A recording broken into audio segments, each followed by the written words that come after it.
Cuma 3 bulan saja, Mbak, ucap adik iparku memohon, tanpa kusadari bahwa izin itu adalah tiket menuju neraka yang dirancang oleh suamiku sendiri.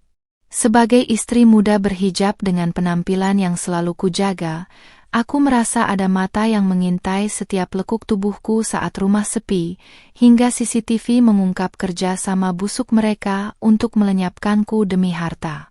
Apakah aku bisa lolos sebelum waktu 3 bulan itu habis dan mereka benar-benar menghabisiku? Asal mana nih yang nonton? Coba tulis di komentar ya. Jangan lupa subscribe Cerita Dulu. Sore itu, udara di Jakarta terasa sangat menyesakkan, namun perasaan di dadaku jauh lebih sesak saat Mas Gilang menggenggam tanganku dengan tatapan memelas yang jarang ia tunjukkan. Aku berdiri di ambang pintu ruang tamu, masih mengenakan pashmina kaos hitam dan atasan stretch abu-abu yang membentuk lekuk tubuhku dengan sempurna, hasil dari kerja keras olahraga yang selalu kujaga demi menyenangkan suamiku. Di depannya, berdiri seorang pemuda berusia awal 20-an dengan tas ransel kusam yang tampak sangat kontras dengan kemewahan rumah minimalis kami yang baru saja selesai kami renovasi. Mas Gilang mulai merayuku dengan kata-kata manis, mengatakan bahwa adik laki-laki satu-satunya, Randy, sedang kesulitan ekonomi dan membutuhkan tempat tinggal sementara sembari mencari pekerjaan dan kosan yang layak di kota ini. Cuma 3 bulan saja, Nadine, Mas janji tidak akan lebih dari itu karena Mas juga paham privasi kita sebagai suami istri adalah yang utama, ucap Mas Gilang sembari mengusap lembut lenganku, sebuah gestur yang biasanya membuatku luluh seketika. Aku menatap Randy yang hanya menunduk diam, terlihat sangat lugu dan tak berdaya dengan kumis tipis yang menghiasi wajahnya yang sedikit kusam karena perjalanan jauh. Sebagai istri muda berusia 25 tahun yang masih sangat mencintai suamiku, aku merasa sangat berat hati untuk membiarkan orang lain masuk ke dalam ruang privasi kami, apalagi aku sering sendirian di rumah saat Mas Gilang lembur. Namun, sorot mata Mas Gilang yang penuh harap seolah mengunci suaraku, membuatku tidak memiliki pilihan lain selain menganggukkan kepala meski nuraniku berteriak ada sesuatu yang tidak beres. Begitu aku mengizinkannya, Randy langsung mengangkat tasnya dan memberikan senyum kecil yang aneh. Sebuah senyum yang tidak sampai ke mata dan membuat bulu kuduku sedikit meremang tanpa alasan yang jelas. Aku segera mengantarkannya ke kamar tamu di lantai bawah yang letaknya tak jauh dari dapur, berusaha tetap bersikap ramah sebagai tuan rumah yang baik dan sopan. Sambil berjalan, aku bisa merasakan tatapan Randy yang tertuju pada punggungku, mengikuti setiap gerak tubuhku yang terbalut pakaian fit body, membuatku merasa sangat tidak nyaman secara instan. Aku mencoba menepis pikiran negatif itu, meyakinkan diriku sendiri bahwa dia hanyalah seorang adik yang sedang butuh bantuan dan tidak mungkin memiliki niat buruk pada kakak iparnya sendiri. Hari pertama berjalan dengan sangat canggung. Aku mencoba memasak makan malam yang spesial untuk menyambut kedatangan Randy sekaligus merayakan kenaikan jabatan Mas Gilang di kantornya. Saat aku sedang sibuk di dapur dengan apron yang menutupi kaos ketatku, aku menyadari Randy seringkali lewat atau sekadar berdiri di ruang makan hanya untuk memperhatikanku bekerja. Dia jarang berbicara, namun kehadirannya terasa sangat dominan, seolah-olah dia sedang mempelajari rutinitas dan setiap jengkal sudut rumah ini dengan sangat teliti. Mas Gilang sendiri tampak sangat bahagia melihat adiknya ada di sini. Mereka sering berbisik-bisik di pojok ruangan yang tidak bisa kudengar, sebuah kedekatan yang tiba-tiba terasa sangat asing bagiku. Malam harinya, saat aku sedang bersiap-siap untuk tidur dan melepaskan hijabku di depan cermin kamar, aku merasa ada sesuatu yang bergeser di meja riasku, sebuah botol parfum kesukaanku yang letaknya berubah beberapa sentimeter. Aku adalah orang yang sangat perfeksionis soal tata letak barang, jadi aku tahu persis jika ada seseorang yang masuk ke kamarku saat aku sedang mandi atau memasak tadi. Jantungku mulai berdegup kencang. Mungkinkah Randy berani masuk ke kamar pribadiku saat aku tidak ada, ataukah itu hanya perasaan paranoidku saja karena belum terbiasa dengan orang baru? Aku menanyakan hal itu pada Mas Gilang, namun dia hanya tertawa kecil dan mengatakan bahwa mungkin dia sendiri yang memindahkannya saat mencari sisir, sebuah jawaban yang terdengar masuk akal namun tidak menenangkan hatiku. Memasuki hari ketiga, kecurigaanku bukannya mereda malah semakin menjadi-jadi, karena aku sering menemukan Randy berada di tempat-tempat yang tidak seharusnya saat Mas Gilang sudah berangkat kerja. Suatu pagi, aku keluar dari kamar mandi dengan hanya mengenakan pakaian santai rumah yang cukup ketat, dan aku mendapati Randy sedang berdiri tepat di depan pintu kamar mandiku dengan alasan ingin meminjam handuk. Tatapannya tidak tertuju pada mataku, melainkan menyapu seluruh tubuhku dari atas ke bawah dengan cara yang sangat tidak sopan dan membuatku merasa sangat terhina sebagai seorang wanita berhijab. Aku segera masuk kembali ke dalam kamar dan mengunci pintunya rapat-rapat. Tanganku gemetar hebat karena aku merasa privasiku telah dilanggar secara terang-terangan oleh adik iparku sendiri. Aku mencoba menelepon Mas Gilang untuk menceritakan kejadian di depan kamar mandi itu, berharap dia akan membela istrinya dan memberi teguran keras pada adiknya yang kurang ajar. Namun, tanggapan Mas Gilang sungguh di luar dugaan. Dia justru memintaku untuk tidak terlalu sensitif dan mengatakan bahwa Randy mungkin hanya tidak sengaja karena dia masih muda dan belum paham tata krama. Nadine, jangan buat masalah kecil jadi besar. Randy itu adikku dan dia tidak mungkin berani macam-macam padamu yang sudah dianggapnya seperti kakak sendiri, ucapnya dengan nada yang sedikit meninggi. Aku terdiam 1000 bahasa, merasa dikhianati oleh dukungan yang seharusnya ku terima dari suamiku sendiri, sementara di luar kamar aku mendengar suara tawa kecil Randy yang seolah mengejek kekalahanku. Sejak saat itu, aku memutuskan untuk lebih waspada dan selalu mengunci diri di kamar jika Mas Gilang tidak ada di rumah, namun rasa tidak aman itu terus menghantuiku seperti bayangan yang pekat. Aku mulai memperhatikan bahwa Mas Gilang dan Randy sering keluar rumah bersama di malam hari dengan alasan mencari keperluan kuliah atau pekerjaan untuk Randy, namun mereka selalu pulang dengan wajah yang sangat puas. Aku merasa seperti orang asing di rumahku sendiri, melihat dua pria yang seharusnya melindungiku malah terlihat seperti sedang menyembunyikan sebuah rahasia besar dariku. Kecantikanku dan bentuk tubuhku yang selalu kupuja-puja kini terasa seperti beban, karena aku merasa hal itu justru memancing niat jahat dari orang yang berada di bawah atap yang sama. Suatu siang, saat mereka berdua pergi keluar, aku memberanikan diri untuk masuk ke kamar tamu tempat Randy menginap, berharap menemukan sesuatu yang bisa menjelaskan siapa sebenarnya pria ini. Kamar itu sangat rapi, hampir terlalu rapi untuk ukuran seorang pemuda yang sedang menumpang, namun di bawah kolong tempat tidurnya, aku menemukan sebuah buku catatan kecil yang berisi denah rumah kami. Tidak hanya denah, di sana juga tertulis jadwal keberangkatanku ke pasar, jam berapa aku mandi, hingga jam berapa biasanya aku tertidur lelap di malam hari. Darahku terasa membeku, ini bukan sekadar jadwal menumpang biasa. Ini adalah sebuah pengintaian yang terencana dengan sangat matang dan melibatkan detail yang sangat mengerikan. Dengan tangan yang masih gemetar karena rasa takut yang luar biasa, aku menyadari bahwa aku tidak bisa hanya diam dan menunggu keajaiban terjadi untuk menyelamatkan nyawaku. Aku teringat pada sebuah kamera CCTV kecil berbentuk bohlam lampu yang pernah kubeli secara online namun belum sempat kupasang di ruang kerja, karena Mas Gilang melarangnya dulu. Tanpa membuang waktu, aku segera memasang kamera tersembunyi itu di sudut yang sangat strategis, tepat mengarah ke ruang tengah tempat mereka biasanya berdiskusi secara rahasia. Aku tahu bahwa apa yang akan kulihat nanti mungkin akan menghancurkan hatiku, namun aku lebih baik hancur karena kebenaran daripada mati dalam ketidaktahuan yang mematikan di rumah yang kusangka adalah tempat paling aman di dunia ini. Setelah memasang kamera tersembunyi itu, jantungku tak berhenti berdegup kencang seolah ada genderang perang yang ditabuh di dalam dadaku.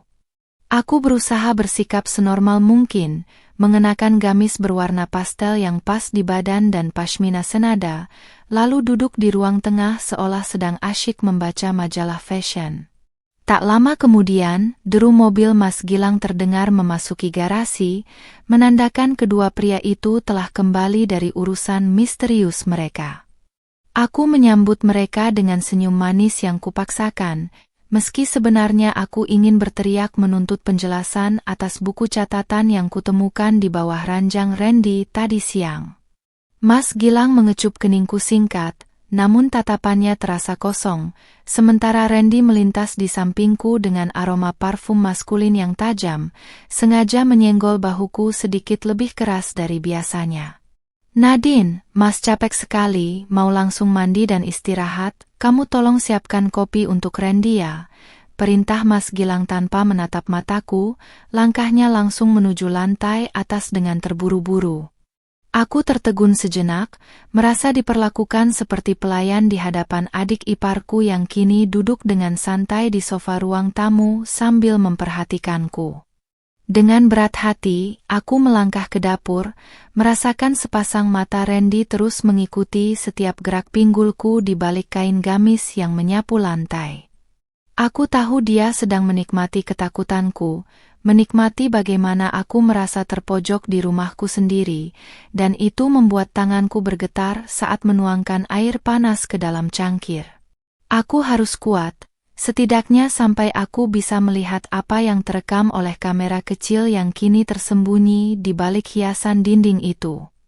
Sambil membawa secangkir kopi, aku mendekati Randy yang kini sedang asyik memainkan ponselnya, namun ia segera mematikannya begitu aku mendekat. Saat aku meletakkan cangkir itu di meja, tangan Randy tiba-tiba bergerak cepat mencengkeram pergelangan tanganku, membuatku tersentak kaget dan hampir menjatuhkan nampan yang kupegang. "Mbak Nadine cantik sekali ya kalau sedang berkeringat begini. Mas Gilang benar-benar beruntung punya istri sepertimu," bisiknya dengan suara rendah yang membuat bulu kuduku berdiri. Aku segera menarik tanganku dengan kasar, menatapnya dengan tatapan penuh kebencian, namun dia hanya tertawa kecil seolah-olah tindakannya tadi hanyalah lelucon belaka. Aku tidak membalas ucapannya dan langsung berlari menuju kamarku di lantai atas, mengunci pintu dan bersandar di baliknya dengan napas yang memburu. Di dalam kamar, aku segera mengambil ponselku dan membuka aplikasi yang terhubung dengan kamera CCTV tersembunyi di bawah tadi. Layar ponselku menunjukkan gambar ruang tengah yang sedikit remang, namun cukup jelas untuk melihat apa yang sedang terjadi di sana. Beberapa menit kemudian, Mas Gilang turun setelah mandi. Ia tidak menuju ke dapur melainkan langsung duduk di samping Randy dengan ekspresi wajah yang sangat serius. Mereka berdua saling berbisik, lalu Randy mengeluarkan buku catatan kecil yang tadi siang kulihat di bawah ranjangnya, membukanya di depan Mas Gilang. Aku menahan napas, mencoba memperbesar volume suara pada ponselku, berharap bisa mendengar apa yang sedang mereka rencanakan di balik punggungku yang selama ini tulus mencintai suamiku. "Jadi, kapan kita bisa mengeksekusi rencananya?" "Aku sudah tidak sabar, Mas. Rumah ini terlalu bagus untuk ditinggali oleh wanita itu sendirian." Suara Randy terdengar cukup jelas di speaker ponselku. Mas Gilang menghela napas panjang. Ia menyesap kopi buatanku tadi lalu menyandarkan tubuhnya ke sofa dengan wajah yang terlihat sangat dingin dan berbeda dari pria yang kukenal selama 3 tahun ini. "Sabar, Randy. Kita harus menunggu saat yang tepat agar semuanya terlihat seperti kecelakaan murni. Jangan sampai polisi mencium ada yang tidak beres dengan asuransi jiwanya." Kata-kata itu seperti petir yang menyambar di siang bolong, menghancurkan seluruh duniaku dalam sekejap, membuat air mataku menetes tanpa bisa kubendung lagi melihat pengkhianatan suamiku sendiri. Aku membekap mulutku agar isak tangisku tidak terdengar sampai keluar kamar. Tubuhku lemas tak bertulang hingga aku jatuh terduduk di lantai yang dingin. Suamiku, pria yang berjanji di depan ayahku untuk menjagaku seumur hidup, ternyata sedang merencanakan kematianku demi harta dan uang asuransi bersama adiknya. Aku teringat bagaimana dia selalu memujiku, memintaku menjaga bentuk tubuhku dengan rajin berolahraga, dan membelikanku pakaian-pakaian mahal yang menonjolkan kecantikanku. Ternyata, semua itu hanyalah investasi agar saat aku tiada nanti, dia bisa memamerkan kesedihan seorang suami yang kehilangan istri sempurnanya demi simpati orang banyak. Kejam. Mereka berdua benar-benar iblis yang mengenakan kulit manusia di dalam rumah yang kupikir adalah tempat paling damai. Di layar ponsel, aku melihat Randy tertawa kecil sambil menepuk bahu Mas Gilang, seolah-olah rencana melenyapkanku adalah sebuah prestasi besar yang patut dirayakan. Tapi ingat Mas, sebelum dia pergi, biarkan aku bersenang-senang sedikit dengannya. Sayang sekali tubuh sebagus itu kalau hanya terkubur di tanah. Ucapan Randy membuat perutku mual seketika. Aku merasa ingin muntah mendengar betapa rendahnya cara mereka memandangku, bukan sebagai manusia atau keluarga, melainkan hanya sebagai objek pemuas dan sumber uang. Mas Gilang hanya diam. Tidak melarang atau membela kehormatanku, ia justru mengangguk pelan yang berarti memberikan izin kepada adiknya untuk melecehkanku sebelum mereka membunuhku. Amarah mulai membakar rasa takutku, mengubah keputusasaan menjadi keinginan kuat untuk bertahan hidup dan membalas dendam. Aku menyadari bahwa waktu 3 bulan yang mereka janjikan hanyalah batas maksimal, dan eksekusi itu bisa terjadi kapan saja jika aku tidak segera bertindak. Aku harus mencari cara untuk keluar dari rumah ini tanpa membuat mereka curiga, namun aku tahu Mas Gilang sudah mengatur segalanya, termasuk memantau pergerakanku melalui GPS di mobil. Aku teringat pada aset-aset yang mereka bicarakan. Sebagian besar rumah dan tanah ini memang atas namaku, warisan dari orang tuaku yang meninggal setahun lalu. Itulah alasan mengapa Mas Gilang begitu gigih memintaku menikahinya dulu. Dia tidak mencintaiku, dia mencintai apa yang kumiliki dan kini dia ingin mengambil semuanya secara utuh. Aku harus menyelamatkan dokumen-dokumen penting itu sebelum mereka menemukannya di brankas tersembunyi di ruang kerjaku. Dengan sisa tenaga yang ada, aku menghapus air mataku dan mencoba menenangkan diri. Aku tidak boleh terlihat habis menangis saat Mas Gilang masuk ke kamar nanti. Aku menuju kamar mandi, membasuh wajahku dengan air dingin berkali-kali hingga mataku tidak terlalu sembab, lalu mengenakan daster satin panjang yang tetap terlihat cantik namun nyaman. Aku harus tetap memainkan peran sebagai istri yang patuh dan tidak tahu apa-apa, sementara otakku mulai menyusun rencana pelarian yang matang. Aku tidak bisa mengandalkan polisi sekarang karena aku belum punya bukti fisik selain rekaman ini yang bisa saja mereka hapus jika mereka tahu. Aku butuh sekutu, seseorang yang bisa membantuku dari luar tanpa diketahui oleh Mas Gilang dan kaki tangannya yang licik itu. Saat aku keluar dari kamar mandi, pintu kamar terbuka dan Mas Gilang masuk dengan senyum palsu yang kini terlihat sangat menjijikkan di mataku. Sayang, kok belum tidur? Kamu kelihatan pucat, apa kamu sakit?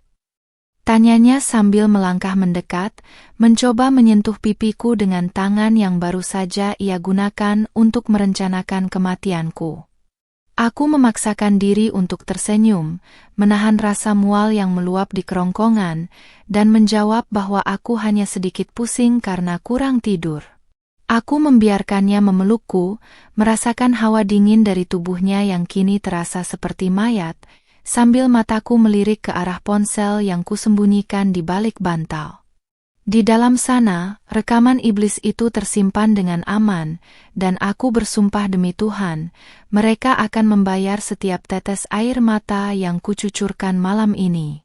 Malam itu aku berpura-pura tidur terlelap di samping Mas Gilang, Meskipun setiap kali kulitnya bersentuhan dengan lenganku, aku merasa seperti sedang berbaring di sebelah seekor ular yang siap mematuk.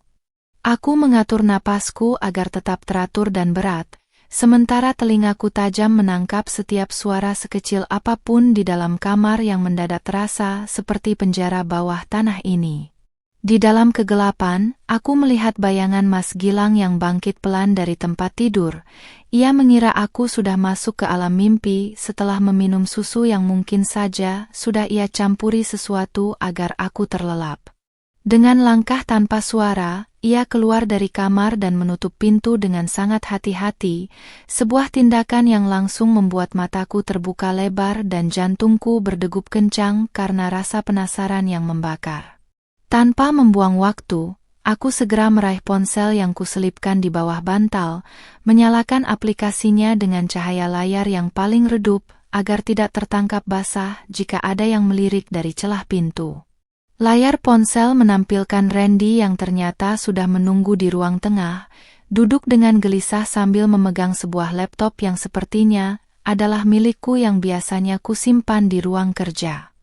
Mereka berdua duduk berdekatan. Wajah mereka disinari cahaya biru dari layar laptop, dan aku melihat Randy sedang mencoba meretas kata sandi akun perbankan pribadiku dengan bantuan sebuah perangkat kecil.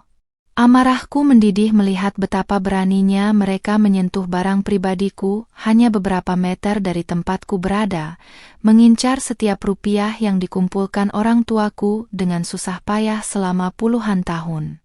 Mas, akun asuransinya sudah aktif, kalau dia lewat besok pun, dananya akan langsung cair ke rekeningmu dalam 7 hari kerja, bisik Randy yang suaranya tertangkap jernih oleh mikrofon CCTV bohlam yang kupasang.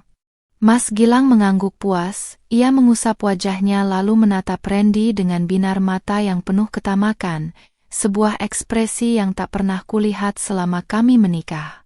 Aku merasa mual menyadari bahwa selama ini aku berbagi tempat tidur dengan seorang pria yang sedang menghitung nilai nyawaku dalam bentuk angka-angka di saldo bank. Pakaian tidur satin yang kukenakan kini terasa sangat tipis dan tidak melindungiku sama sekali, membuatku merasa telanjang dan rapuh di hadapan rencana busuk yang sedang mereka susun dengan begitu rinci di bawah sana.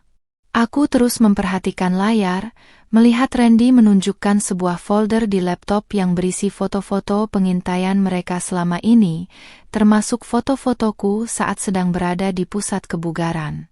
Mereka membedah rutinitas dietku dan jadwal olahragaku, mencari celah di mana mereka bisa memanipulasi kecelakaan, misalnya dengan menukar suplemen vitamin yang biasa kukonsumsi dengan sesuatu yang mematikan. Randy tertawa pelan sambil menunjuk salah satu fotoku yang diambil dari belakang saat aku mengenakan pakaian olahraga yang ketat, memberikan komentar melecehkan yang membuat Mas Gilang ikut terkekeh. Tidak ada pembelaan, tidak ada rasa hormat. Suamiku benar-benar telah menjual martabatku pada adiknya sendiri demi ambisi menguasai aset yang bukan miliknya. Tiba-tiba, percakapan mereka terhenti saat Mas Gilang mengangkat sebuah botol kecil berisi cairan bening dari saku kemejanya yang diletakkan di sofa. Ia menunjukkannya pada Randy dengan senyum miring. Ini zat yang tidak berbau dan tidak berasa. Kalau dicampurkan ke dalam air minumnya secara bertahap, jantungnya akan melemah perlahan dan terlihat seperti kematian alami karena kelelahan. Ucapnya dengan nada tenang seolah sedang membicarakan resep masakan. Aku membekap mulutku kuat-kuat agar teriakan histeris tidak keluar dari tenggorokanku. Air mata dingin mengalir membasahi bantal yang kugunakan untuk menutupi wajah. Racun itu, mereka sudah menyiapkannya, dan mungkin saja dosis pertamanya sudah masuk ke dalam tubuhku melalui susu yang kuminum sebelum tidur tadi. Pikiran bahwa racun itu mungkin sudah mulai bekerja di dalam aliran darahku membuatku panik. Namun aku mencoba memaksa logikaku untuk tetap bekerja demi bertahan hidup. Aku harus segera mengirimkan rekaman video ini ke tempat penyimpanan awan yang tidak bisa mereka akses, serta membagikannya kepada sahabat karibku, Maya, yang bekerja sebagai pengacara. Dengan tangan gemetar, Aku melakukan proses pengunggahan data secara diam-diam, berdoa pada Tuhan agar koneksi internet di rumah ini tidak mendadak mati di saat paling krusial. Setiap persentase kemajuan unggahan di layar ponsel terasa seperti taruhan antara hidup dan mati, sementara di lantai bawah, aku mendengar suara langkah kaki yang mulai bergerak kembali menuju tangga.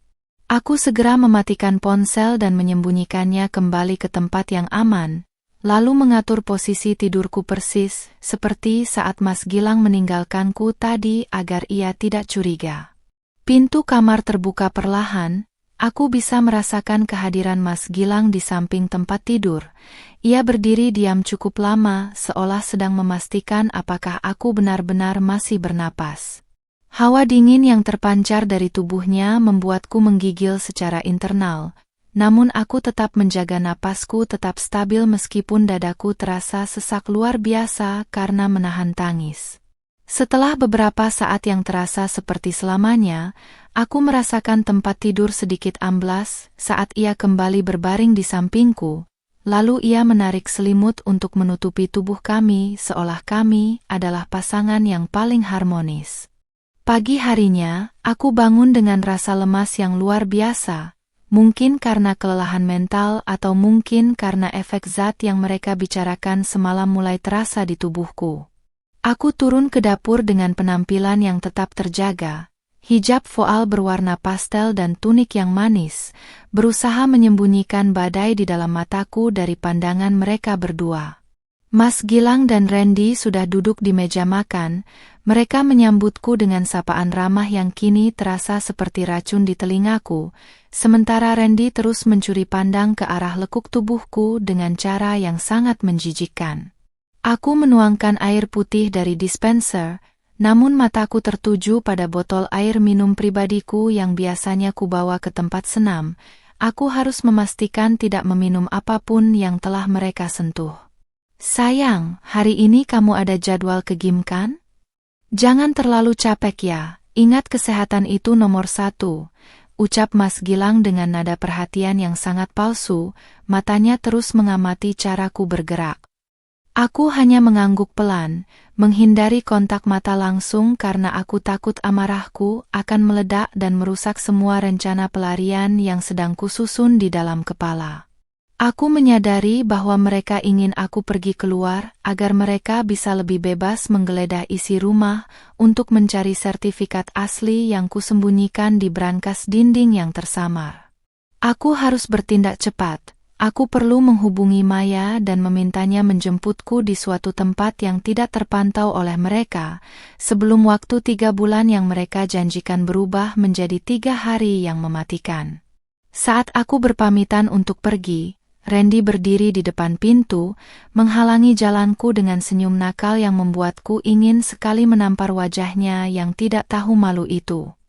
Hati-hati di jalannya, Kak Ipar yang cantik, jangan sampai lecet, soalnya aku masih ingin melihatmu tetap segar saat Mas Gilang tidak ada nanti, bisiknya saat Mas Gilang sedang mengambil kunci mobil di dalam.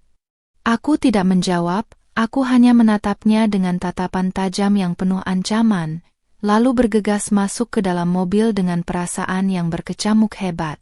Begitu mesin menyala dan aku keluar dari gerbang rumah, aku segera menepikan mobil di tempat yang aman dan menghubungi Maya dengan suara gemetar, menyadari bahwa mulai detik ini, hidupku berada dalam perlombaan maut melawan waktu. Mobilku melaju dengan kecepatan sedang membelah kemacetan kota, namun mataku tak henti-hentinya melirik ke kaca spion tengah, untuk memastikan tidak ada mobil asing yang membuntuti. Napasku tersengal di balik hijab pashmina yang kupakai, sementara jemariku mencengkeram kemudi hingga buku-buku jariku memutih karena ketegangan yang memuncak. Aku segera mencari tempat parkir yang ramai di sebuah pusat perbelanjaan besar, berharap kerumunan orang bisa memberiku perlindungan sementara dari pengawasan Mas Gilang yang mungkin saja memantau GPS mobil ini. Begitu mesin mati, aku langsung meraih ponsel cadangan yang selama ini kusimpan di laci rahasia dashboard dan menghubungi Maya dengan suara yang bergetar hebat, menceritakan segalanya dalam satu tarikan napas yang penuh keputusasaan. Maya, tolong aku, Mereka ingin membunuhku demi uang asuransi dan sertifikat rumah. Aku punya rekamannya. Ucapku setengah berbisik sambil terus mengawasi jendela mobil yang gelap. Maya di seberang telepon terdiam sejenak. Suaranya yang tegas dan profesional segera berubah menjadi penuh kekhawatiran saat mendengar isak tangisku yang tertahan. Ia memintaku untuk tidak pulang ke rumah dan segera menemuinya di sebuah kafe yang terletak di lantai paling atas mall tersebut, tempat yang memiliki akses keluar masuk yang banyak. Aku segera merapikan penampilanku, membetulkan letak tunik yang sedikit kusut agar tetap terlihat seperti wanita muda yang tenang dan modis, lalu melangkah keluar mobil dengan kaki yang terasa seperti jeli. Di dalam mall, aku merasa seolah setiap pria yang lewat adalah Randy atau kaki tangan Mas Gilang yang dikirim untuk menjemput paksa diriku kembali ke neraka itu. Aku berjalan dengan langkah cepat, memanfaatkan pantulan bayangan di etalase toko untuk melihat apakah ada orang yang mengikuti langkahku secara konsisten dari belakang. Penampilanku yang body goals dengan pakaian yang pas di badan ternyata menjadi bumerang, karena aku merasa terlalu mudah untuk dikenali di tengah keramaian ini oleh siapapun yang mencari ciri-ciriku. Sesampainya di kafe, aku melihat Maya sudah duduk di sudut ruangan. Wajahnya terlihat sangat serius dengan laptop yang sudah menyala di depannya, siap untuk menganalisis bukti yang kubawa. Aku segera menyerahkan ponselku dan memperlihatkan rekaman CCTV yang menunjukkan pembicaraan busuk antara suamiku dan adiknya malam itu tentang rencana meracuniku. Maya menatap layar dengan mata membelalak. Ia tampak sangat syok melihat bagaimana Mas Gilang yang selama ini dikenal sebagai pria santun ternyata memiliki sisi gelap yang begitu mengerikan. Nadine, ini sudah bukan sekadar masalah rumah tangga. Ini adalah rencana pembunuhan berencana yang sangat rapi, bisik Maya sambil mengunduh file video tersebut ke dalam drive rahasianya. Ia menjelaskan bahwa aku harus sangat berhati-hati karena jika mereka tahu aku memegang bukti ini, mereka tidak akan segan-segan mempercepat rencana eksekusi mereka hari ini juga. Saat kami sedang berdiskusi, ponselku yang satu lagi bergetar hebat. Itu adalah panggilan video dari Mas Gilang yang membuat jantungku hampir copot dari tempatnya. Aku menatap Maya dengan panik, dan dia memberikan isyarat agar aku mengangkatnya, namun bersikap seolah-olah semuanya baik-baik saja dan aku sedang berada di tempat game. Dengan tangan gemetar, aku menekan tombol hijau dan memunculkan wajah cantikku yang sudah kupulas sedikit bedak agar tidak terlihat pucat karena ketakutan. "Halo Mas, ada apa?" Aku baru saja selesai pemanasan dan mau mulai latihan inti, ucapku dengan nada suara yang kubuat semanja mungkin agar ia tidak curiga sedikit pun pada gerak-gerikku. Di layar ponsel, aku melihat Mas Gilang berada di dalam ruang kerjaku, tempat di mana brankas dokumen pribadiku berada, dan hatiku mencelos menyadari ia sedang mencari sesuatu di sana. "Oh, tidak apa-apa sayang, Mas cuma mau tanya di mana kamu simpan kunci cadangan lemari dokumen. Mas perlu data untuk pajak," jawabnya dengan senyum tipis yang kini terlihat sangat licik. Matanya memicing, seolah mencoba mengenali latar belakang tempatku berada yang sengaja kubuat buram dengan fitur filter video di ponselku. Aku memberikan jawaban palsu tentang lokasi kunci itu, berusaha mengulur waktu agar dia tetap sibuk menggeledah ruang kerja sementara aku dan Maya menyusun strategi pengamanan aset. Begitu panggilan berakhir, aku lemas dan hampir jatuh dari kursi jika Maya tidak segera memegang tanganku dengan kuat untuk memberiku dukungan moral. "Nadine, dengarkan aku. Kamu tidak boleh kembali ke rumah itu malam ini. Kamu harus ikut aku ke apartemen rahasiaku yang tidak diketahui oleh siapapun," tegas Maya. Namun, aku teringat bahwa sertifikat asli rumah dan tanah warisan orang tuaku masih ada di dalam brankas yang sedang coba dibongkar oleh Mas Gilang. Jika mereka berhasil mengambilnya, mereka bisa dengan mudah memalsukan tanda tanganku dan menjual semuanya sebelum aku sempat melaporkan mereka ke pihak berwajib. Aku harus kembali satu kali lagi mengambil dokumen itu dan keluar dari sana selamanya sebelum malam tiba. Maya sangat keberatan dengan rencanaku. Ia menganggap kembali ke rumah itu sama saja dengan menyerahkan leherku ke pisau jagal yang sudah diasah tajam. Namun, aku tahu Mas Gilang tidak akan menyakitiku di siang hari saat tetangga masih ramai dan asisten rumah tangga kami, yang biasanya datang siang hari, masih berada di sana. Aku berjanji pada Maya untuk hanya masuk selama 10 menit, mengambil tas darurat yang sudah kusiapkan, dan segera keluar lewat pintu belakang. Maya akhirnya setuju namun dengan syarat dia akan mengikutiku dari belakang dengan mobilnya dan akan menelepon polisi jika aku tidak keluar dalam waktu 15 menit. Dalam perjalanan kembali ke rumah, aku merasa seperti sedang menuju medan perang yang sesungguhnya, di mana lawanku adalah orang yang paling kucintai. Aku terus memikirkan ucapan Randy tentang bagaimana dia ingin bersenang-senang denganku sebelum aku dilenyapkan, dan itu membuat darahku mendidih karena kemarahan yang meluap. Aku bukan lagi istri muda yang lemah dan bisa ditindas. Aku adalah pemilik sah dari semua yang mereka incar, dan aku tidak akan membiarkan mereka menang. Aku membetulkan letak hijabku, memastikan penampilanku tetap rapi, karena kecantikan ini akan menjadi senjataku untuk mengalihkan perhatian mereka saat aku beraksi nanti. Sesampainya di depan rumah, aku melihat mobil Randy masih terparkir di sana, namun suasana terlihat sangat sepi dan tenang seolah tidak ada badai yang sedang mengintai di dalamnya. Aku melangkah masuk dengan kunci cadangan, mencoba mengatur napas dan detak jantungku agar tidak terdengar oleh mereka yang mungkin sedang menunggu di dalam. Begitu pintu terbuka, bau harum masakan tercium dari arah dapur, namun aku tahu itu hanyalah umpan untuk membuatku merasa aman dan masuk lebih dalam ke dalam jebakan. Aku harus bergerak cepat ke ruang kerja, mengambil isi brankas, dan pergi dari sini sebelum Mas Gilang atau Randy menyadari bahwa mangsa mereka sebenarnya sudah tahu semua rencana busuk mereka. Aku melangkah dengan sangat hati-hati, meminimalisir suara langkah kaki di atas lantai marmer yang biasanya terasa dingin, namun kini terasa membara di bawah kakiku. Suasana rumah begitu sunyi, hanya terdengar denting jam dinding di ruang tengah yang seolah menghitung mundur sisa waktu hidupku di bangunan ini. Aku segera menuju ruang kerja di lantai bawah, tempat di mana aku melihat Mas Gilang berada lewat panggilan video tadi, berharap dia sudah menyerah dan berpindah ke ruangan lain. Pakaian tunikku yang pas di badan terasa sedikit membatasi gerak, namun aku memaksakan diri untuk bergerak secepat kilat menuju lemari buku besar yang menyembunyikan brankas besi di baliknya. Tanganku gemetar hebat saat menyentuh panel angka brankas.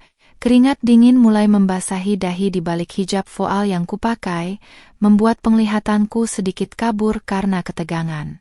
Aku memasukkan kombinasi angka yang merupakan tanggal lahir ibuku, sebuah kode yang Mas Gilang selalu gagal tebak karena dia tidak pernah benar-benar peduli pada sejarah keluargaku. Begitu pintu brankas terbuka dengan bunyi klik yang pelan, aku segera menyambar amplop coklat besar berisi sertifikat rumah, tanah, dan beberapa buku tabungan atas namaku sendiri. Aku memasukkannya ke dalam tas selempang kecil yang kupakai, menumpuknya dengan mukena tipis agar tidak terlihat mencolok jika ada yang menggeledahku secara tiba-tiba.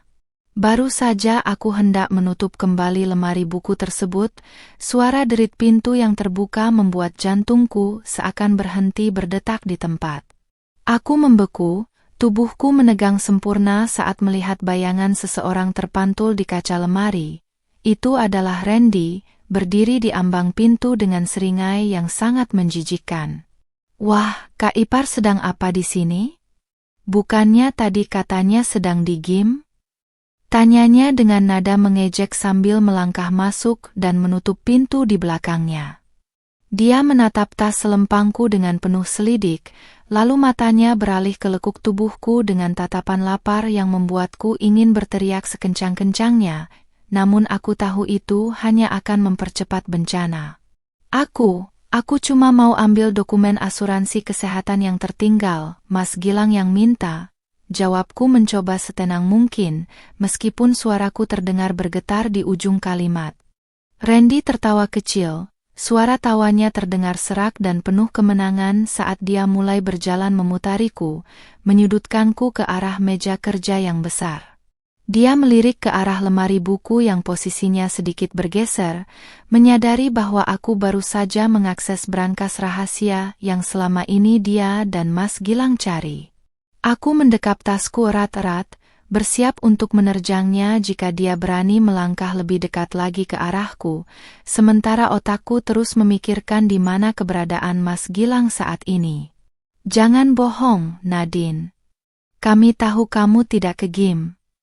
Mas Gilang melihat lokasi mobilmu di mall tadi melalui pelacak GPS. Bisik Randy tepat di telingaku, membuat bulu kuduku berdiri karena aroma napasnya yang busuk. Dia menarik paksa hijab pashminaku hingga sedikit berantakan, memperlihatkan kemarahan yang selama ini dia sembunyikan di balik wajah lugunya sebagai adik ipar yang menumpang. Aku tersentak mundur, namun punggungku sudah menabrak dinding, membuatku terjebak di antara meja dan tubuhnya yang kekar. Keadaan semakin genting, dan aku menyadari bahwa janji 10 menit yang kuberikan pada Maya di luar sana sudah hampir habis, namun aku masih tertahan di dalam ruangan ini. Berikan tas itu sekarang, atau aku akan melakukan apa yang sudah kami rencanakan malam ini lebih awal, ancam Randy sambil mencoba meraih tali tasku dengan kasar. Aku tidak tinggal diam, dengan keberanian yang muncul dari rasa takut yang memuncak, aku mengayunkan tasku dan menghantamkannya tepat ke arah wajahnya dengan sekuat tenaga. Randy terhuyung ke belakang, mengerang kesakitan saat ujung tas yang keras mengenai hidungnya, hingga mengeluarkan darah segar yang menetes ke lantai. Tanpa menunggu sedetik pun, aku segera berlari menuju pintu, mengabaikan rasa sakit di kakiku karena sepatu hak tinggi yang kupakai, dan berharap pintu keluar tidak dikunci dari luar oleh suamiku. Aku berhasil keluar dari ruang kerja dan berlari menuju pintu belakang yang terhubung langsung ke area dapur dan taman samping, tempat di mana aku berharap bisa melarikan diri tanpa terlihat dari depan. Namun, di ujung lorong dapur, Mas Gilang sudah berdiri menungguku dengan tangan bersedekap di dada dan wajah yang dingin tanpa emosi sedikit pun. Mau lari kemana, sayang? Kita belum selesai bicara soal masa depan keluarga kita, ucapnya dengan nada datar yang jauh lebih menakutkan daripada kemarahan Randy tadi. Aku mundur perlahan, menyadari bahwa aku kini terjepit di antara dua iblis, Randy yang sudah mulai mengejarku dari belakang dan suamiku yang menghalangi jalan di depanku. Kalian gila. Aku sudah tahu semuanya.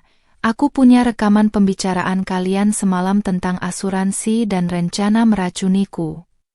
Teriakku dengan suara lantang, berharap asisten rumah tangga atau tetangga sebelah bisa mendengar suaraku.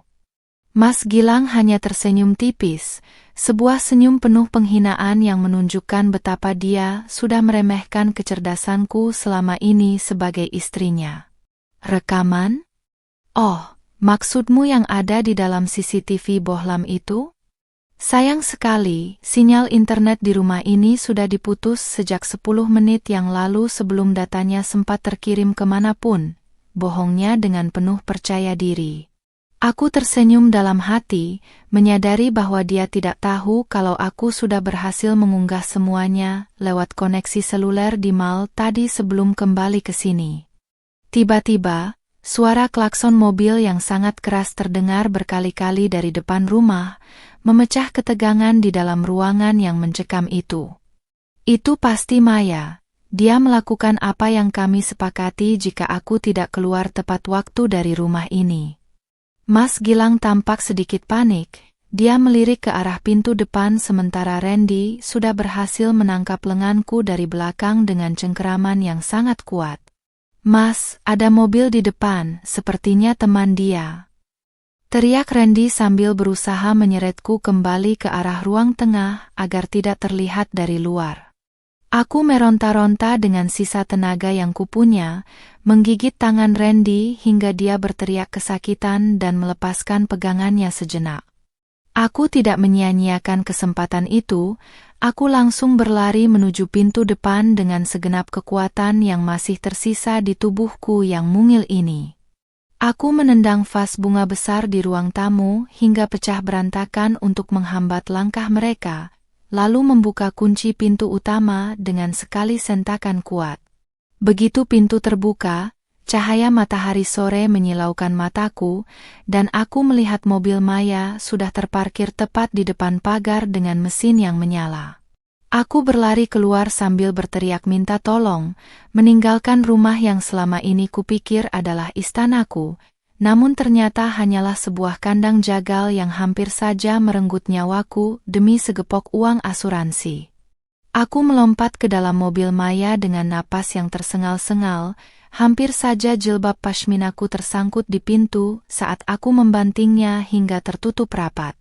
Maya tidak membuang waktu, dia langsung menginjak gas dengan sangat dalam, membuat ban mobil berdecit keras di atas aspal perumahan yang biasanya tenang. Dari kaca spion, aku sempat melihat Mas Gilang dan Randy berdiri di ambang pintu dengan wajah yang merah padam karena amarah, namun mereka tidak mengejar dengan kaki. Mas Gilang segera meraih ponselnya, dan aku tahu itu bukan pertanda baik karena dia memiliki akses untuk melacak keberadaanku melalui berbagai aplikasi keluarga yang terhubung di ponsel utamaku. "Nadine, kamu tidak apa-apa?" "Ya Tuhan. Wajahmu pucat sekali dan ada luka lecet di pergelangan tanganmu," teriak Maya sambil fokus mengemudikan mobilnya dengan kecepatan tinggi menuju jalan raya. Aku hanya bisa menyandarkan kepalaku ke jok mobil, merasakan seluruh tubuhku gemetar hebat seperti orang yang terserang demam tinggi di balik balutan tunik modernku.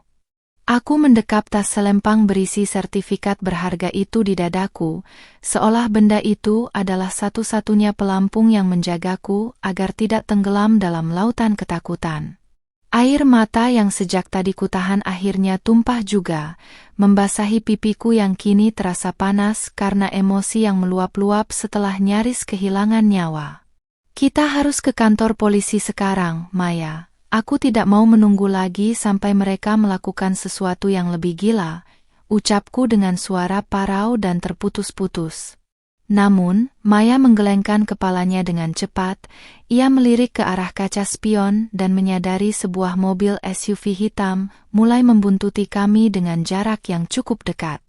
Itu adalah mobil Mas Gilang, dan dia sepertinya tidak berniat membiarkan aku pergi begitu saja dengan membawa bukti dan dokumen-dokumen penting yang menjadi incaran utamanya. Kami terjebak dalam aksi kejar-kejaran di tengah kemacetan sore hari di Jakarta, di mana setiap detik terasa seperti jam yang berdetak lambat menuju kehancuran. Maya dengan lihai membelah kemacetan, masuk ke ganggang kecil yang hanya cukup untuk satu mobil guna mengecoh pengejaran Mas Gilang yang menggunakan mobil lebih besar.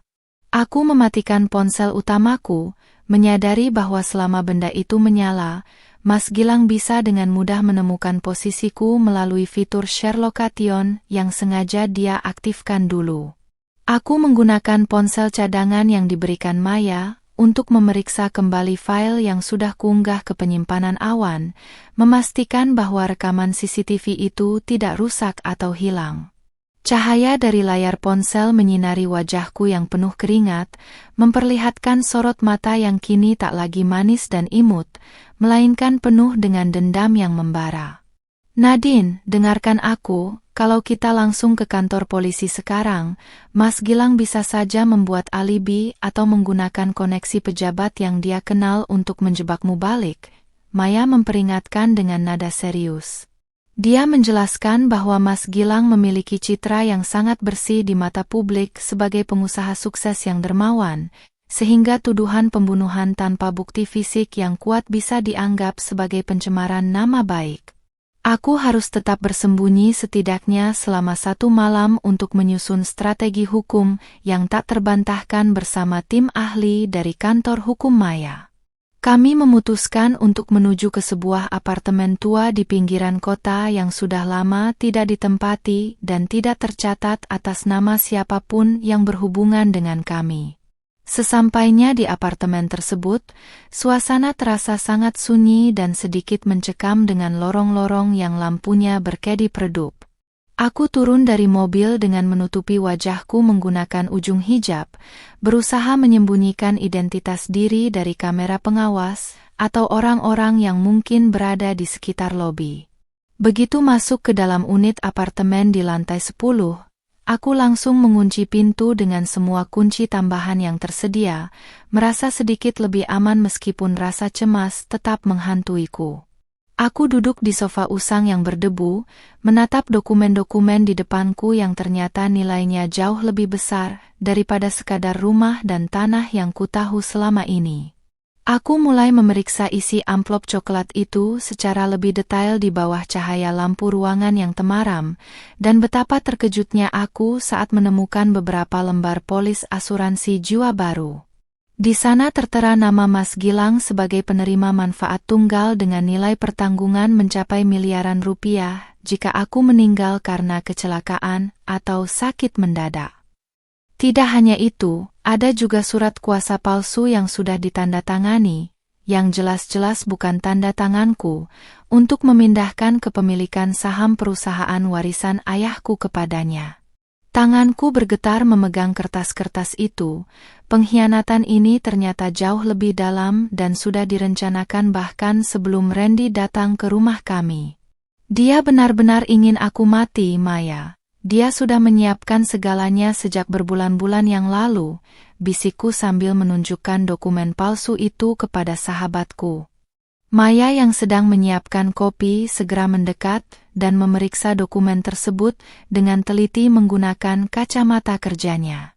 Wajahnya mengeras, dia menyadari bahwa ini bukan lagi sekadar masalah ketamakan, melainkan kejahatan korporasi dan pemalsuan dokumen negara yang sangat serius. Kami menyadari bahwa Randy hanyalah pion yang digunakan Mas Gilang untuk mengintimidasiku secara fisik, sementara otak dari semua skenario ini adalah pria yang setiap pagi mencium keningku dengan lembut.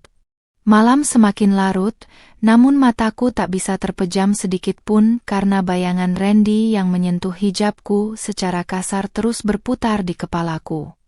Aku merasa sangat kotor dan terhina, menyadari bahwa kecantikan dan bentuk tubuhku selama ini justru dijadikan bahan olok-olok oleh pria-pria yang seharusnya melindungiku.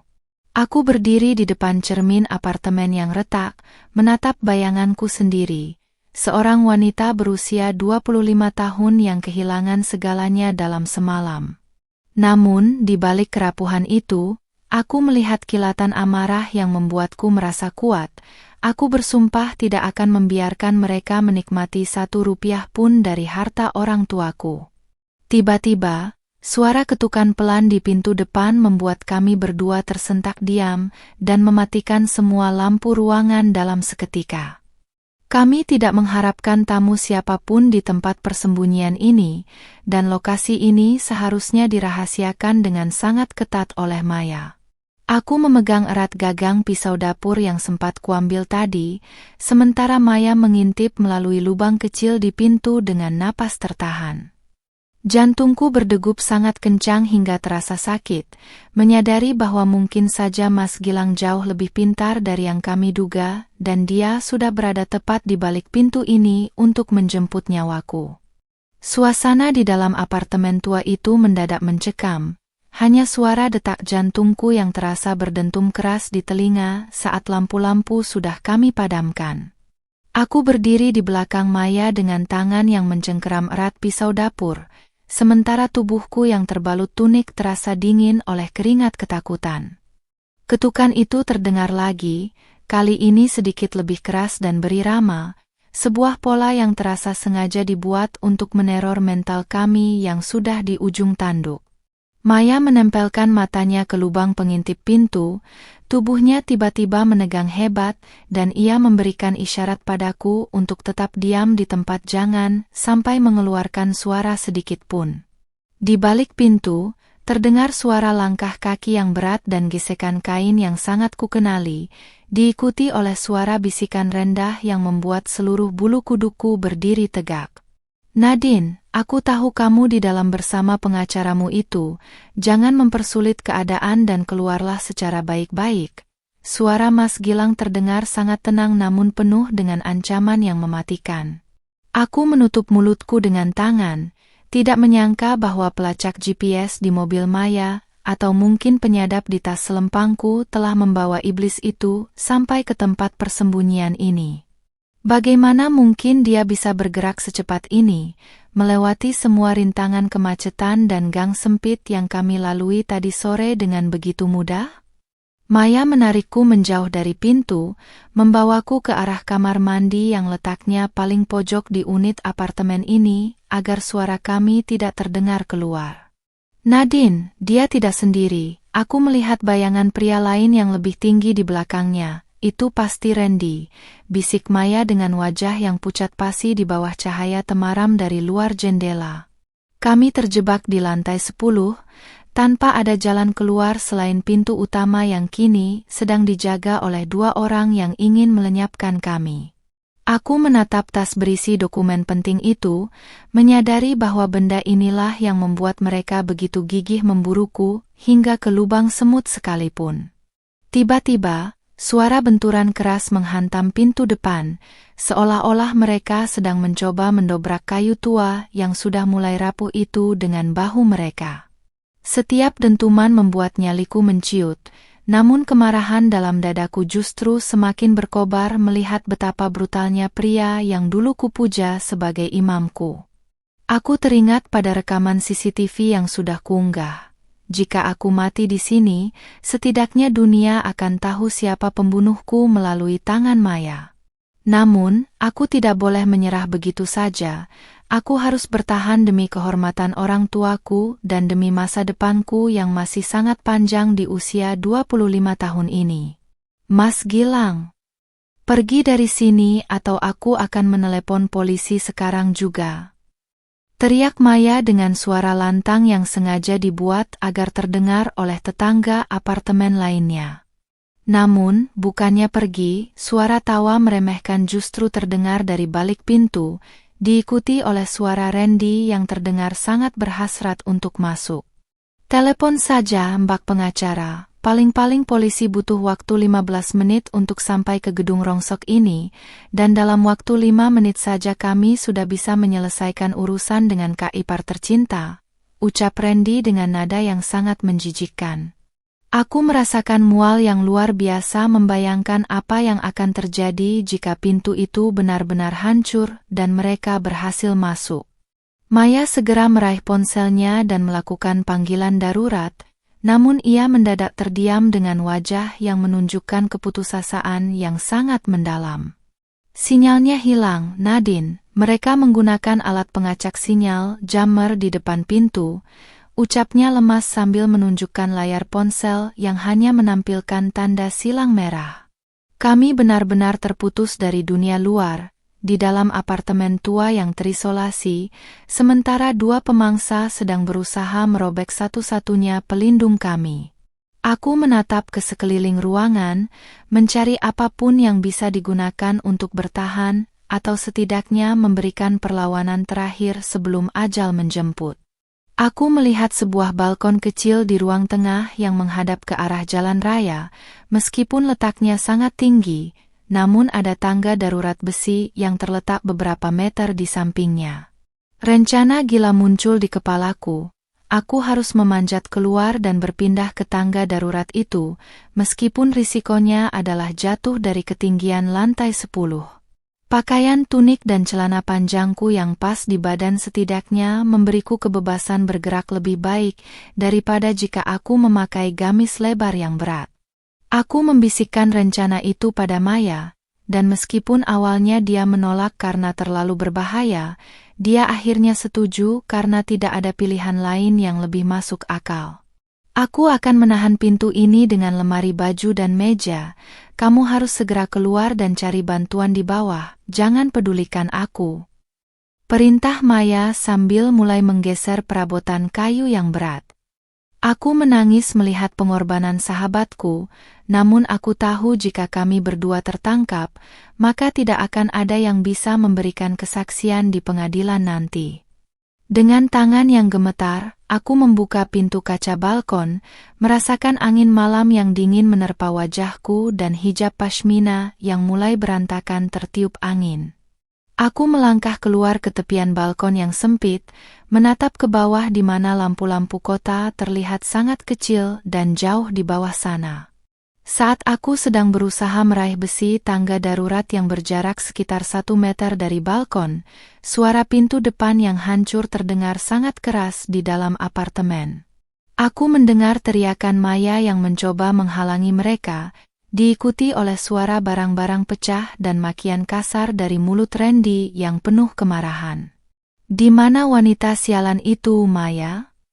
Berikan tasnya sekarang atau kamu akan ikut terkubur bersamanya," teriak Mas Gilang yang suaranya kini sudah berada di dalam ruang tengah.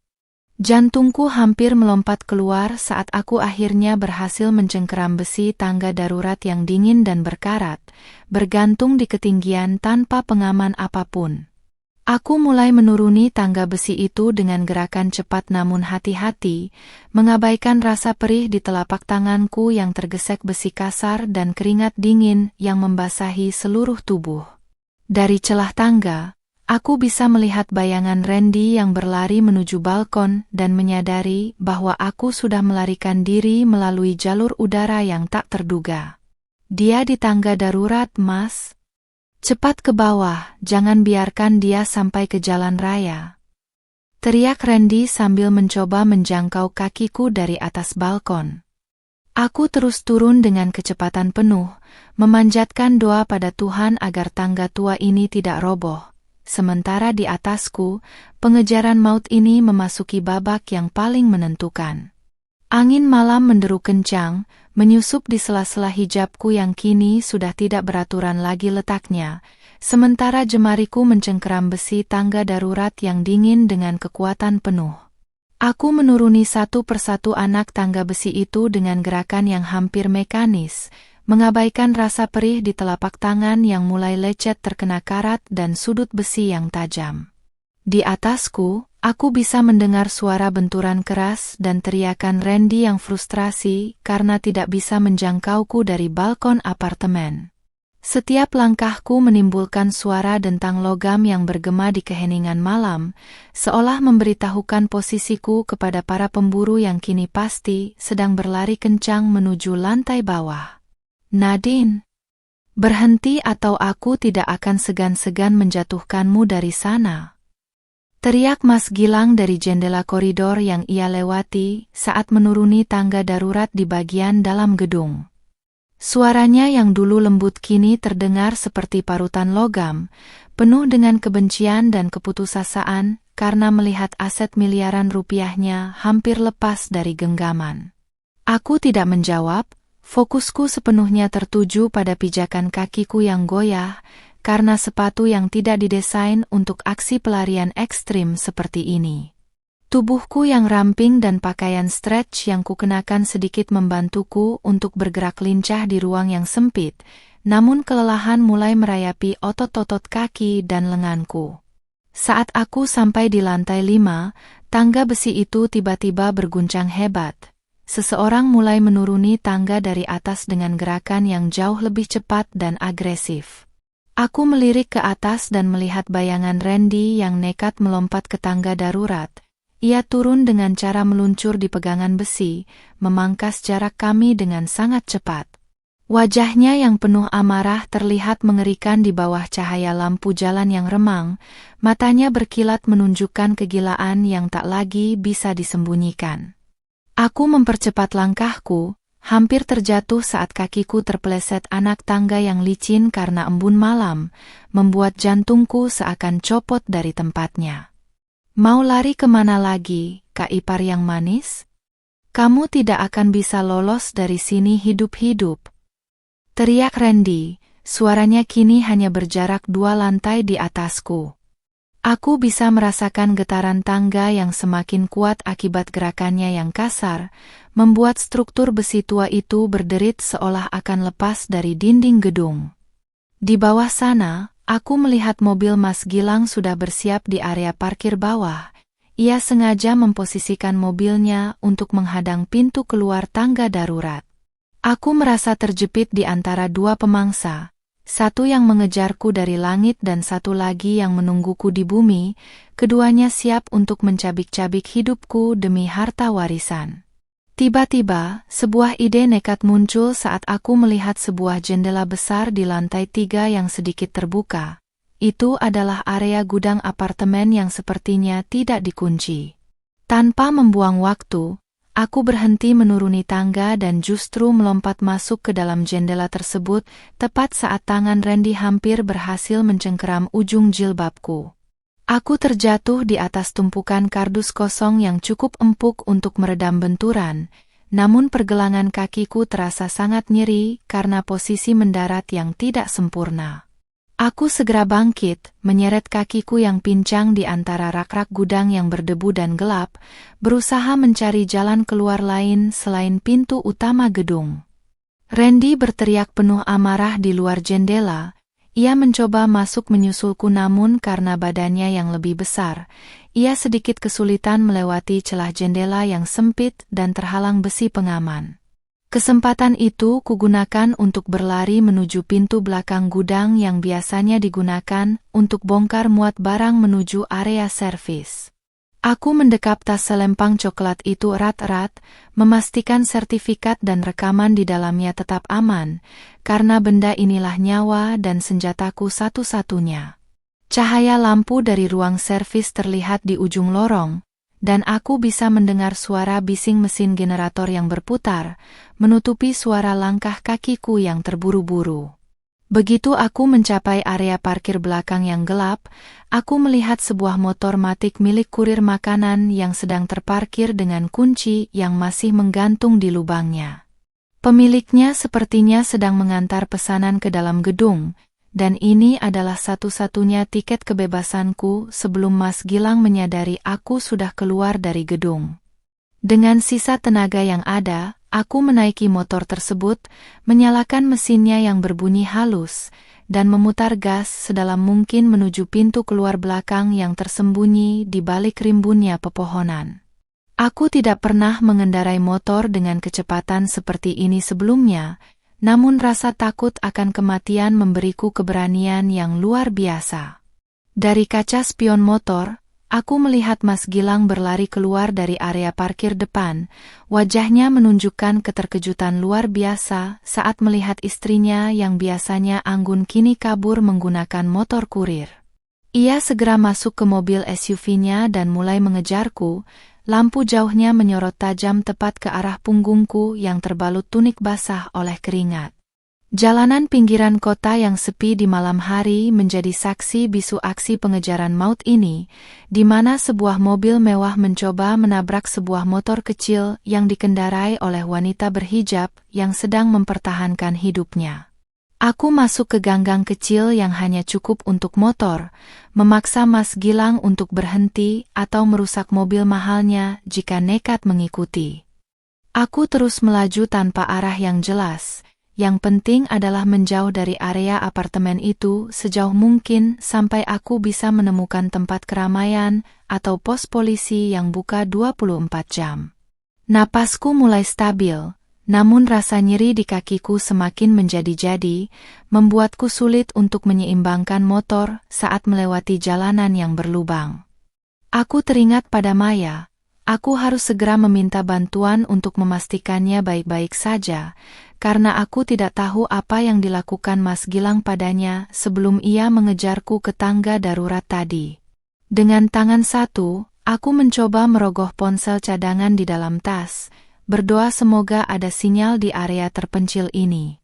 Saat aku merasa sedikit lega karena sudah kehilangan jejak mobil Mas Gilang, sebuah sorot lampu motor lain tiba-tiba muncul dari arah samping gang dan langsung memotong jalanku dengan kasar. Aku mengerem mendadak hingga motor oleng dan aku terjatuh di aspal yang kasar, membuat lututku berdarah dan hijabku terlepas sepenuhnya dari kepalaku. Sosok yang mengendarai motor itu turun, membuka helmnya, dan aku kembali membeku melihat wajah Randy yang kini dipenuhi noda darah dari hidungnya yang kupukul tadi. Permainan berakhir di sini, Nadine. Tidak ada lagi tangga darurat. Tidak ada lagi pelarian. Sekarang berikan tas itu atau aku akan mematahkan leher cantikmu sekarang juga. Ancamnya sambil melangkah mendekat dengan sebilah pisau lipat di tangannya. Aku terduduk lemas di aspal yang kasar, merasakan perih yang luar biasa pada lututku yang terluka, sementara rambut panjangku yang selama ini tertutup hijab kini tergerai berantakan menutupi sebagian wajahku. Randy berdiri hanya beberapa langkah di depanku, memutar-mutar pisau lipatnya dengan tatapan gila yang seolah ingin menelanjangi sekaligus melenyapkanku di tempat yang sepi ini. Di belakangnya, suara deru mesin mobil Mas Gilang mulai terdengar mendekat. Lampu sorotnya menyapu dinding-dinding gang yang penuh lumut, mengunci posisiku dalam lingkaran cahaya yang menyilaukan. Aku merasa seperti hewan buruan yang sudah kehilangan lubang persembunyian, terkepung oleh dua predator yang selama ini kupikir adalah bagian dari keluarga besarku. Berikan tas itu, Nadine. Jangan paksa Randy berbuat lebih kasar lagi, teriak Mas Gilang yang kini sudah keluar dari mobil, berdiri di belakang adiknya dengan napas yang memburu dan wajah yang sangat dingin. Ia menatapku tanpa sedikit pun rasa kasihan, seolah pernikahan kami selama 3 tahun ini tidak memiliki arti apapun dibandingkan dengan lembaran kertas sertifikat di dalam tasku. Aku mencengkeram tas selempang coklat itu semakin kuat ke dadaku, merasakan detak jantungku yang seakan ingin meledak menembus rusuk karena kombinasi antara rasa takut dan kemarahan yang memuncak. Aku menyadari bahwa di mata mereka, aku hanyalah penghalang bagi ambisi mereka untuk hidup mewah tanpa harus bekerja keras. Randy melangkah maju, ujung pisaunya berkilat di bawah sorotan lampu mobil.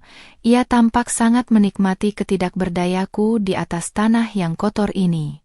Ayo Kak Ipar, berikan tasnya sekarang, atau aku akan membuat guratan permanen di wajah cantikmu ini sebelum aku menghabisimu, bisiknya dengan suara serak yang penuh nafsu jahat. Saat ia membungkuk untuk merampas tas itu secara paksa, aku teringat pada botol parfum kaca berukuran besar yang tadi sempat kuselipkan di saku tunikku saat di apartemen. Dengan gerakan yang sangat cepat dan tak terduga, aku menarik botol itu dan menyemprotkan isinya tepat ke arah mata Randy sekuat tenaga, membuat pria itu berteriak kesakitan sambil memegangi wajahnya. Arg! Mataku! Sialan kamu, wanita jalang! Teriak Randy sambil terhuyung ke belakang, pisaunya terjatuh dan berdenting di atas aspal. Tidak menyia-nyiakan kesempatan emas ini, aku segera bangkit berdiri meski pergelangan kakiku terasa sangat nyeri dan serasa akan patah. Aku berlari dengan terpincang-pincang menuju arah yang berlawanan dengan mobil Mas Gilang, memasuki sebuah celah sempit di antara dua bangunan gudang tua yang tidak bisa dilalui kendaraan roda 4. Aku mendengar Mas Gilang memaki keras dan mencoba mengejarku dengan kaki. Suaranya terdengar sangat marah karena rencana yang ia susun dengan begitu rapi terus-menerus digagalkan oleh keberanianku. Di dalam kegelapan celah bangunan itu, aku meraba-raba dinding yang lembab, berusaha mencari jalan keluar menuju jalan raya utama yang suaranya mulai terdengar lamat-lamat di kejauhan. Bau busuk sampah dan udara pengap menyengat hidungku, namun aku terus bergerak maju, mengabaikan rasa sakit pada tubuhku yang semakin menjadi-jadi. Tiba-tiba, tanganku menyentuh sebuah pagar besi tua yang ternyata tidak terkunci sepenuhnya, melainkan hanya dirantai dengan gembok yang sudah berkarat dan longgar. Dengan sisa tenaga yang ada, aku merayap melewati celah pagar tersebut, merobek bagian bawah tunikku namun aku tidak peduli, yang penting aku bisa keluar dari pengintaian mereka. Begitu aku keluar dari celah bangunan, aku mendapati diriku berada di tepi jalan protokol yang masih cukup ramai oleh kendaraan yang melintas di malam hari. Aku berdiri di pinggir jalan dengan penampilan yang sangat memprihatinkan, tanpa hijab, baju yang robek dan kotor, serta wajah yang sembab karena tangis dan debu. Aku melambaikan tangan dengan putus asa pada setiap mobil yang lewat, namun kebanyakan dari mereka justru mempercepat lajunya karena takut aku adalah bagian dari modus perampokan atau orang gila. Air mataku kembali menetes, merasa putus asa di tengah keramaian kota yang seolah acuh tak acuh pada nyawa seorang wanita yang sedang dipertaruhkan. Tiba-tiba, sebuah mobil patroli polisi yang sedang melakukan pemantauan rutin melambat dan menepi tepat di depanku, membuat harapanku yang hampir padam kembali menyala terang.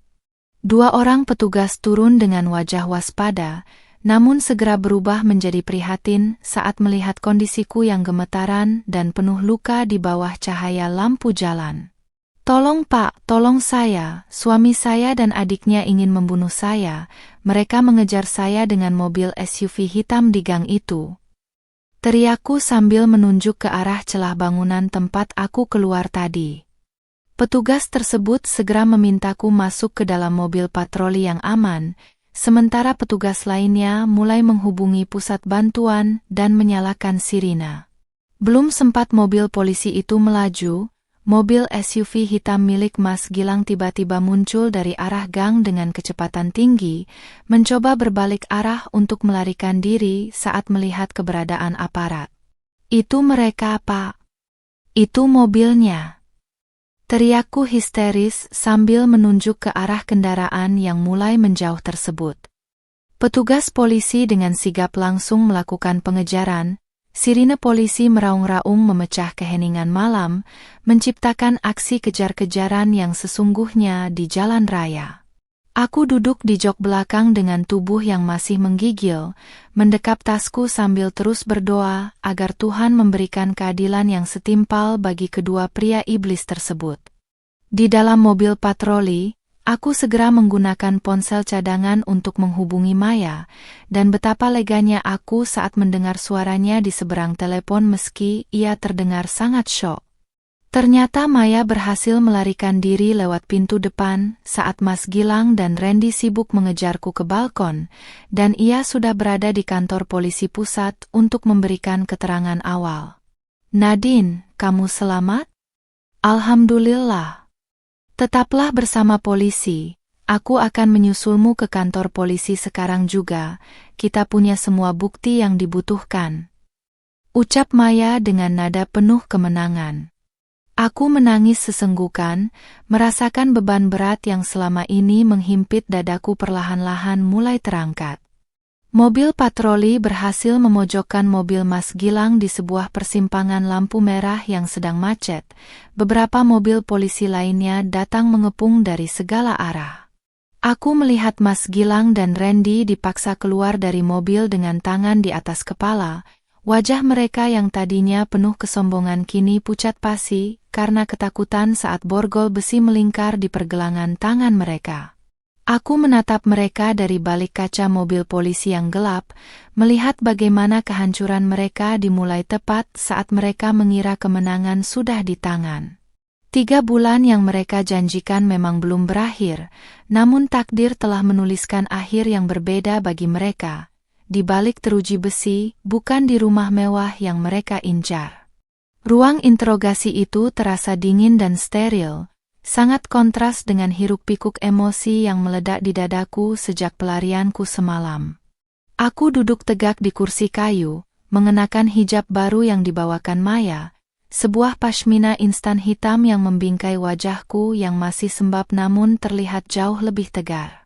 Di depanku, seorang penyidik senior memutar kembali rekaman dari CCTV bohlam yang berhasil kupasang. Suara Mas Gilang dan Randy yang merencanakan kematianku bergema di ruangan itu, merobek sisa-sisa kenangan manis yang pernah ada. Aku melihat Mas Gilang di balik kaca satu arah, ia tertunduk lesu dengan kemeja slim fit yang kini kusut dan kotor, kehilangan seluruh wibawa yang selama ini ia banggakan di depan kolega bisnisnya. Saudari Nadine, bukti rekaman ini sangat kuat, ditambah dengan ditemukannya zat beracun di dalam mobil suami Anda yang sesuai dengan percakapan mereka, ucap penyidik itu sambil menunjukkan sebuah botol kecil dalam plastik klip transparan. Aku menarik napas panjang, merasakan oksigen yang sejuk mengisi paru-paruku, sebuah kemewahan yang hampir saja direnggut dariku hanya karena ketamakan mereka. Ternyata, zat itu adalah racun saraf dosis rendah yang jika dikonsumsi terus-menerus selama 3 bulan, akan menyebabkan gagal jantung yang terlihat alami. Kejamnya, mereka menghitung setiap hari keberadaanku di rumah itu bukan sebagai masa tinggal keluarga, melainkan sebagai masa tunggu kematianku. Maya masuk ke ruangan dengan tumpukan dokumen hukum yang tebal, ia tersenyum tipis padaku. Sebuah senyum kemenangan yang sangat berarti setelah malam yang berdarah itu. Ia menjelaskan bahwa surat kuasa palsu yang ditemukan di tas selempangku sudah dikonfirmasi sebagai pemalsuan tanda tangan oleh ahli forensik, sehingga semua asetku tetap aman dan tak tersentuh. Selain itu, status Randy yang bukan merupakan penduduk tetap dan memiliki catatan kriminal kecil di kota asalnya semakin mempermudah kepolisian untuk menjeratnya dengan pasal berlapis. Mereka tidak hanya akan menghadapi pasal percobaan pembunuhan, tetapi juga penipuan dokumen dan pelecehan terhadap martabat wanita. Sore harinya, aku kembali ke rumah kami, atau lebih tepatnya, rumahku, untuk mengambil barang-barang pribadiku sebelum aku memutuskan untuk menjual bangunan penuh kenangan buruk ini. Aku melangkah melewati ruang tamu tempat pertama kali Randy meminta izin untuk menumpang selama 3 bulan, tempat di mana sandiwara keluarga bahagia dimulai dan berakhir secara tragis. Setiap sudut ruangan kini terasa asing bagiku. Sofa tempat mereka berbisik jahat, dapur tempat racun itu hampir masuk ke tubuhku, dan balkon tempat aku mempertaruhkan nyawa. Aku merasa seperti orang asing yang sedang mengunjungi museum penderitaannya sendiri, namun kali ini aku memegang kendali penuh atas nasibku. Aku masuk ke ruang kerja dan mencopot CCTV bohlam yang telah menyelamatkan hidupku, menatap lensa kecilnya dengan perasaan haru yang luar biasa.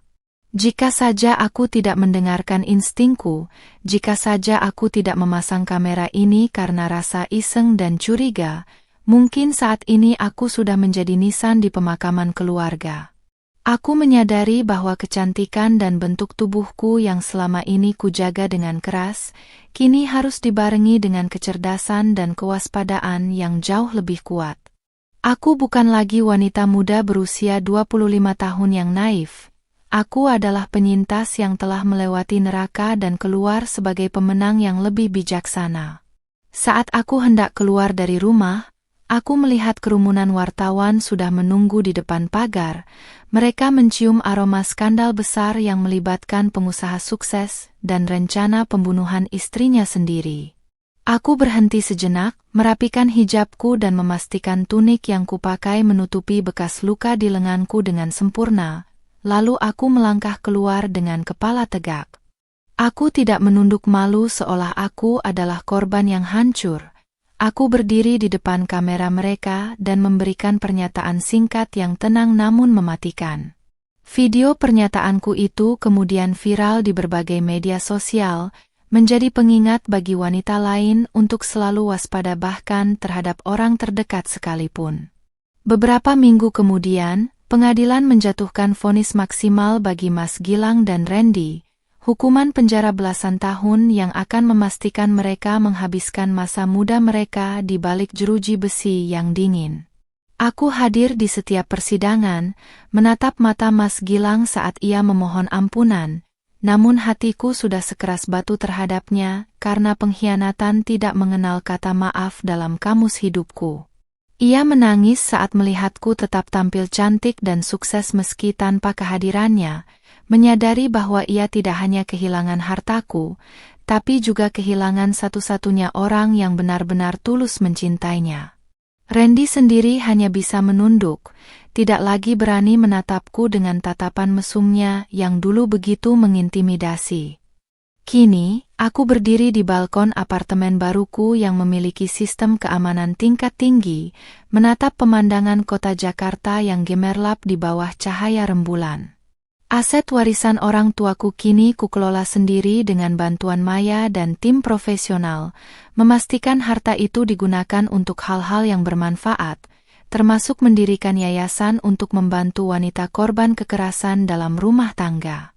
Aku belajar bahwa kemandirian finansial adalah benteng pertahanan utama bagi seorang wanita, dan aku bersumpah tidak akan pernah membiarkan siapapun lagi memegang kendali atas hidup dan hartaku secara buta. Aku teringat kata-kata adik iparku saat pertama kali ia datang, "Cuma 3 bulan saja, Mbak." Kata-kata itu kini terdengar seperti sebuah ironi yang manis, karena dalam waktu kurang dari 3 bulan, justru dialah yang harus menginap di tempat yang paling tidak diinginkannya seumur hidup.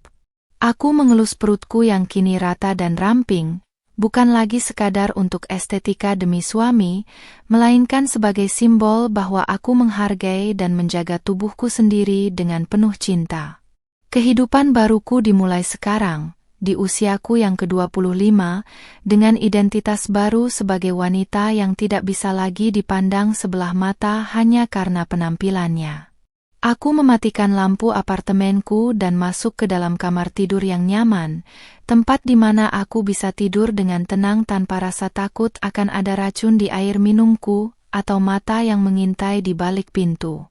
Masa lalu itu kini hanya menjadi sebuah bab gelap dalam buku hidupku yang sudah kututup rapat, menjadi pelajaran berharga tentang di mana kepercayaan harus diletakkan. Esok hari, aku akan bangun sebagai Nadine yang baru, wanita berhijab yang tidak hanya cantik secara visual, tetapi juga memiliki jiwa yang baja dan mata yang selalu waspada. Dan ketika rekaman CCTV itu suatu saat kembali muncul di ingatanku, aku hanya akan tersenyum, karena kenyataan pahit yang ditunjukkannya justru telah membawaku menuju kebebasan yang hakiki.